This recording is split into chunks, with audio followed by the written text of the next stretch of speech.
पिछले कुछ दिनों में अत्यंत ही दुर्भाग्यपूर्ण घटनाएं कुछ हुई हैं।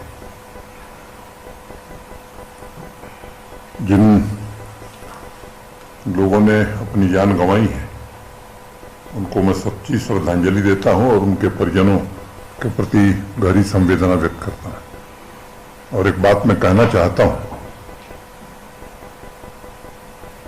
कि उनके परिजनों के आंसू जो निकले हैं उसका जरूर हिसाब किया जाएगा, हिसाब ठीक से किया जाएगा।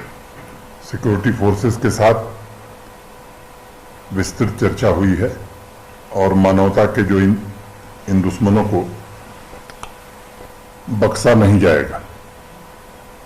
जम्मू कश्मीर के 1.25 करोड़ नागरिकों के जान माल की हिफाजत का मुकम्मल बंदोबस्त हो, इसकी रणनीति बनाई गई है।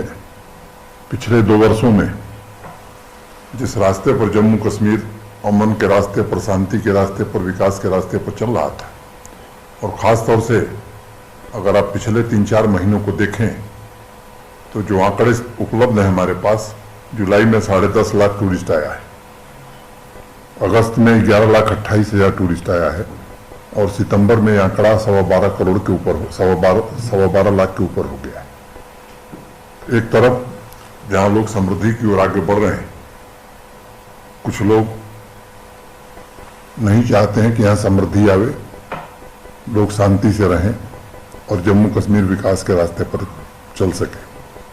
आतंकवाद के सरगना जो यहाँ हैं या उस पार बैठे हैं, मैं कहना चाहता हूँ कि security forces, Jammu Kashmir police और पैरामिलिट्री फोर्सेस ये पूरी तरह चौकस रहेंगी। साफ टारगेट दे करके कुछ निरपराध और निर्दोष लोगों का खून जो आपने बहाया है, मैं कहना चाहता हूं कि किसी को भी बख्शा नहीं जाएगा और बहुत जल्द हिसाब चुकता किया जाएगा। मोटे तौर पर मुझे लगता है कि घटना हुई है तो निश्चित रूप से जिम्मेदारी हमारी है, हम उसको स्वीकार करते हैं, लेकिन कोई स्पेसिफिक इस तरह का इनपुट नहीं था। हाँ, मुझे ऐसा लग रहा है कि उस पार बैठे लोगों को या यहाँ जो आतंकवाद बढ़ाना चाहते हैं, उनको जब ये सूचना मिलती है कि टूरिस्ट इन्फ्लक्स बढ़ रहा है, उनको जब ये सूचना मिलती है कि नहीं इंडस्ट्रियल इन्वेस्टमेंट यहाँ आने वाला है, तो निश्चित रूप से उसमें व्यवधान पैदा करने की एक सोची समझी साजिश है, और इस साजिश को नस्तनाबूद करना होगा। इस पूरे इकोसिस्टम को ही समाप्त करने का हर पुरजोर प्रयास किया जाएगा। जम्मू कश्मीर की आवाम, मुझे लगता है कि सर्वधर्म संभाव में विश्वास करती है। हर व्यक्ति आज दुखी है और हम सब पीड़ा में हैं। जिस तरह के लोगों को निशाना बनाया गया है, एक सामान्य व्यक्ति जो 90 के दशक में भी यहाँ से नहीं गया, वो लोग जो बच्चों का भविष्य बनाते हैं, निरपराध, और पराकाष्ठा ये है कि महिलाओं तक को भी नहीं बख्शा गया। मैं कहना चाहता हूँ कि ये ह्यूमन राइट्स के चैंपियंस आज कहाँ हैं, उनकी आवाज़ क्यों नहीं निकल रही?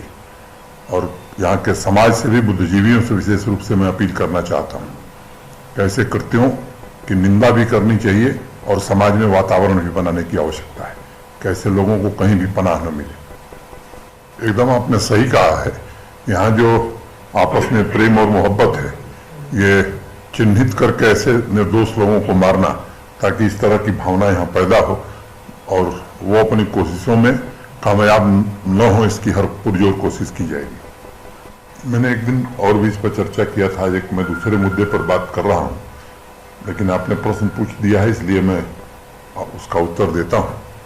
मैंने पीछे भी किसी दिन कहा था, 10th और 12th की क्लासेस चल रहे हैं और मोटे तौर पर 94% वैक्सीनेशन हमारा 18 के ऊपर हो गया है। तो हम कोशिश करने जा रहे हैं और कोशिश कर रहे हैं कि वैक्सीनेशन का काम हम पूरी तरह से समाप्त कर लें, कम से कम 1 डोज 100%। उसके बाद बच्चे आए स्कूल में पढ़ें और अच्छी शिक्षा मिले, इसका प्रबंध करेंगे। नहीं, कल मैंने खुद भी रिव्यू किया था और मैं कहना चाहता हूं कि तैयारियां हमारी पूरी हैं और सुरक्षा एजेंसियों को पूरी आज़ादी दी गई है कि कोई परहेज करने की जरूरत नहीं है।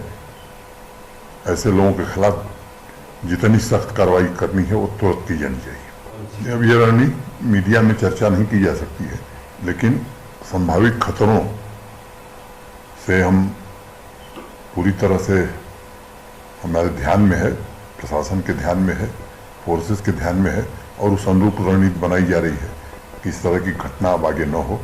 और जिन लोगों ने घटना की है, मैं समझता हूं कि जल्द ही वो हम आप सबके सामने होंगे और परिणाम आप देखेंगे। Subscribe Asian Mail, press bell icon, never miss an update.